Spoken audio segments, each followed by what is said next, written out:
विज्ञान कक्षा 9 के लिए बुक है एनसीईआरटी की, मतलब class 9 science, chapter number 4 structure of atom, परमाणु। बहुत आसान चैप्टर और बहुत इंपॉर्टेंट चैप्टर, बहुत सारे क्वेश्चन यहाँ से आते हैं, जल्दी समझो बेटा।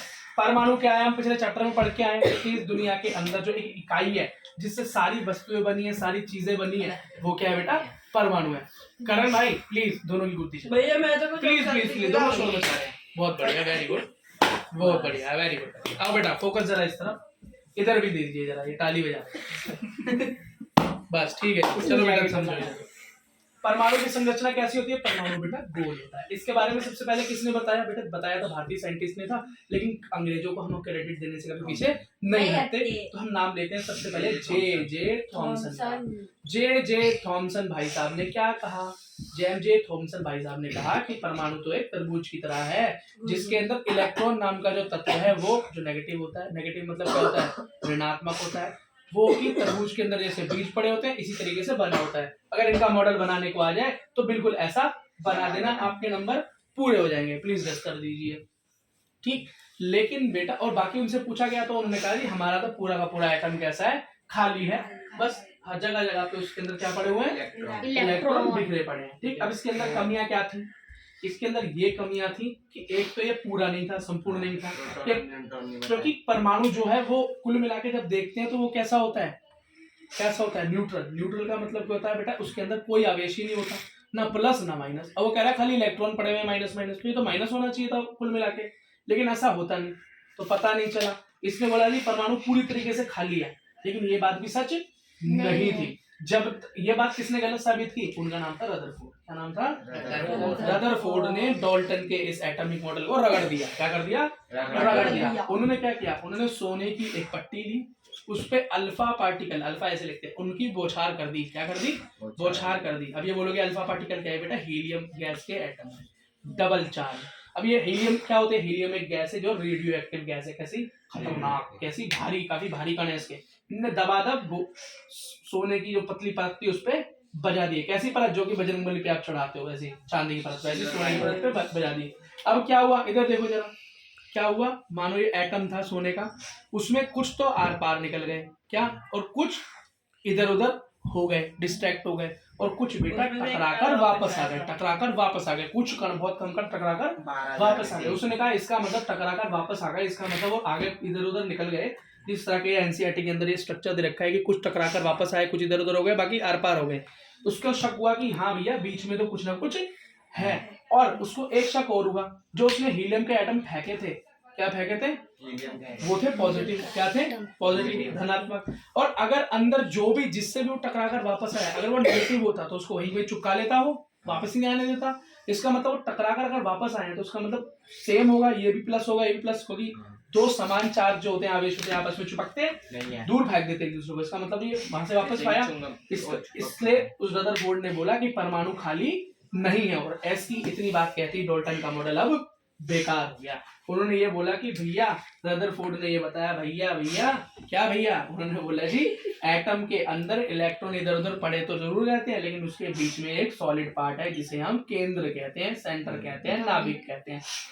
तो बहुत सॉलिड है, उसके अंदर वजन है, और वो कैसा है, पॉजिटिव, और बाहर है इलेक्ट्रॉन नेगेटिव। तो जितने बाहर नेगेटिव उतना ही अंदर कुछ है पॉजिटिव, जिसको बोला उन्होंने प्रोटॉन। क्या बोला, प्रोटॉन। प्लस में, और प्लस और माइनस बराबर बराबर हो तो कैंसिल हो जाते हैं, इसी वजह से पूरे परमाणु के अंदर कोई चार्ज नहीं दिखाई देता। ये थी बेटा रदरफोर्ड के मॉडल की उपलब्धि, और वो क्या थी, डाल्टन के मॉडल की कमी। लेकिन अभी भी डाल्टन के मॉडल में एक कमी थी, क्या, उसने बोला, किसी ने सवाल किया, अगर भैया ये सारे इलेक्ट्रॉन नेगेटिव हैं और बीच में ये पॉजिटिव है, तो पॉजिटिव नेगेटिव तो एक दूसरे को खींच के पकड़ लेते हैं, तो ये सारे इलेक्ट्रॉन जाके नाभिक पे क्यों नहीं चिपक जाते, और अगर ऐसा होगा तो एटम क्या होगा, अपने आप में ही खत्म हो जाएगा, और वो खत्म तो नहीं हो रहा। रदरफोर्ड ने बड़ा दिमाग लगाया, लेकिन उसका कोई आंसर ना आया। तो रदरफोर्ड के मॉडल को भी जिसने रगड़ दिया उसका नाम था बोर। क्या नाम था, बोर मॉडल, क्योंकि वो हो चुका था डाल्टन और रदरफोर्ड के मॉडल को देख देख के बोर।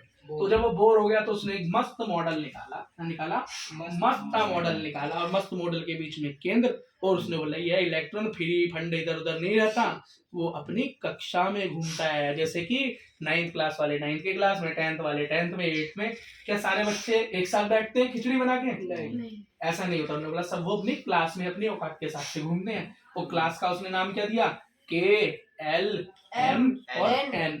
इस तरीके से परमाणु का मॉडल पूरा हुआ। हम किसी को गलत नहीं कह सकते, लेकिन किसी को कंप्लीट नहीं कह सकते। क्यों? क्योंकि सबने एक दूसरे को कुछ ना कुछ सीख दी, ठीक है। लेकिन बेटा पूछा जाता है कमियां और उपलब्धियां, तो ये लिखना है ना। अगला, अब बेटा एक न्यूट्रॉन भी मिला। क्या मिला? न्यूट्रॉन। ये न्यूट्रॉन क्या होता है बेटा? न्यूट्रॉन होता है ना तो जिसपे कोई पॉजिटिव न्यूट्रॉन पे ना ही नेगेटिव, ठीक है। ये छोटे एन से डिनोट होता है। किससे? छोटे एन। अब इनको याद कैसे रखें कि किसने इलेक्ट्रॉन खोजा, किसने प्रोटॉन खोजा और किसने न्यूट्रॉन खोजा? तो इसको, हाँ, इसको याद करने का तरीका है ईंट पर नाच। बेटा ठीक है बेटा, एक बार लिख लूं फिर बना। तो बेटा ईंट पर नाच, ये फॉर्मूला बन गया। स्टॉप करो, ठीक है। तो इस फॉर्मूले से याद रखेंगे ईंट पर नाच। ई मतलब इलेक्ट्रॉन, ठीक है, इलेक्ट्रॉन। टा मतलब थॉमसन। क्या? कितना आसान हो गया। इलेक्ट्रॉन की खोज थॉमसन ने की। आ मतलब प्रोटॉन। क्या? प्रोटॉन। क्या? प्रोटॉन। प्रोटॉन की खोज किसने की? रदरफोर्ड। किसने? रदरफोर्ड। जिसने किसको रगड़ा था?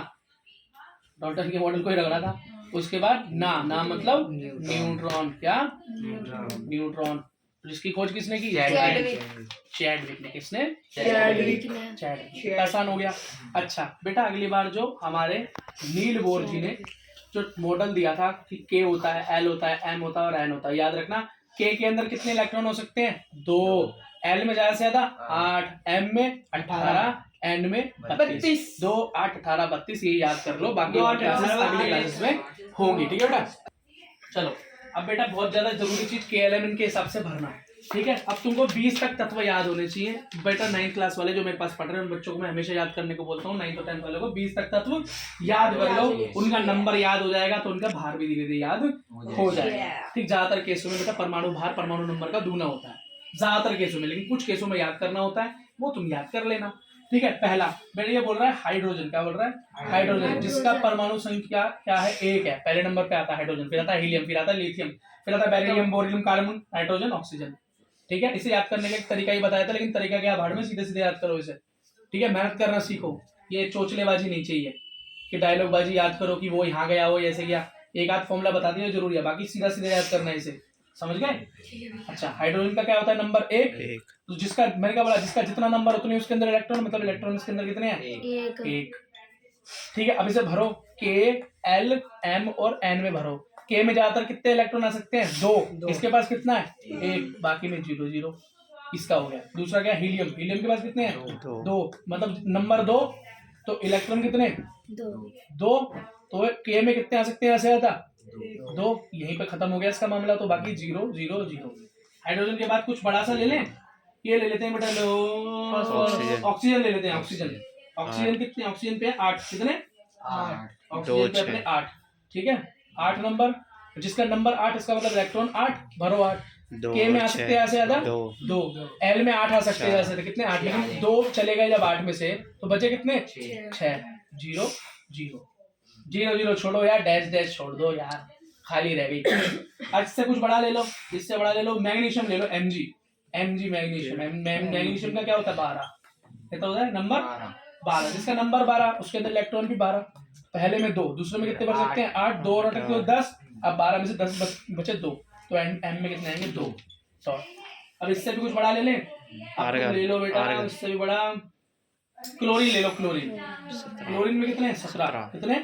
17। मतलब इलेक्ट्रॉन भी 17। शुरू में आ गए 2, फिर आ गए 8, 2 8 7 कितने? और लास्ट में आएगा 7। 1 बचा 2, ठीक। इससे बड़ा ले लें कुछ। ऑर्गन ले लो। ऑर्गन कितना? आर्गन के पास है 18। पहले में 8, फिर 2 10 हो गए, इसमें 8 लास्ट में आएगा। अब बेटा 20 तक ही करो, इससे ज्यादा करने की तुम्हें जरूरत नहीं है, ठीक है बेटा। तो देखो बेटा, किसी भी परमाणु को किस तरीके से लिखा जाता है इसको याद कर लो बस। परमाणु के ऊपर जो उसका नंबर होगा उसका वजन या भार या उसका द्रव्यमान, और नीचे नंबर। तो याद रखना वजन कब हमेशा कहाँ होता है, पैरों में या सर पे?